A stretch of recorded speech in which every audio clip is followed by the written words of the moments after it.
மன்னார் புதினத்தின் செய்தி. இது ஊழலா பழி வாங்கலா?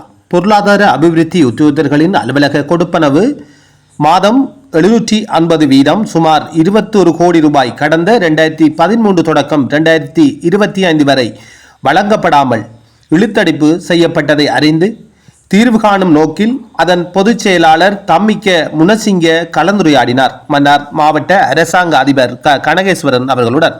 மன்னார் மாவட்ட செயலருடன் ஒன்றிணைந்த அபிவிருத்தி உத்தியோகத்தர்கள், மத்திய நிலையத்தின் செயலர் மற்றும் மாவட்ட அபிவிருத்தி உத்தியோகத்தர்கள், மத்திய நிலையத்தின் பிரதிநிதிகள் ஆகியோருக்கு இடையில் இன்று 4 மாவட்ட செயலகத்தில் சந்திப்பு நடைபெற்றது.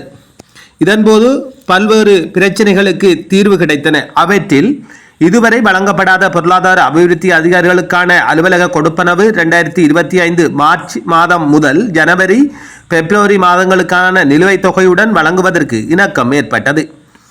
பணிக்கட்டுப்பாட்டு பிரச்சனைகள், உள்ளக இடமாற்றம் தொடர்பான பிரச்சனைகள், அலுவலக பொருட்கள் கிடைக்காமை, பணிச்சுமை அதிகரித்த பகுதிகளில் கடமைகளில் அமர்த்தல் மற்றும் வருகை புறப்பாடு நேரங்களை பதிவிடுதல் போன்ற பிரச்சனைகள் விவாதிக்கப்பட்டு தீர்வுகள் எடுக்கப்பட்டன.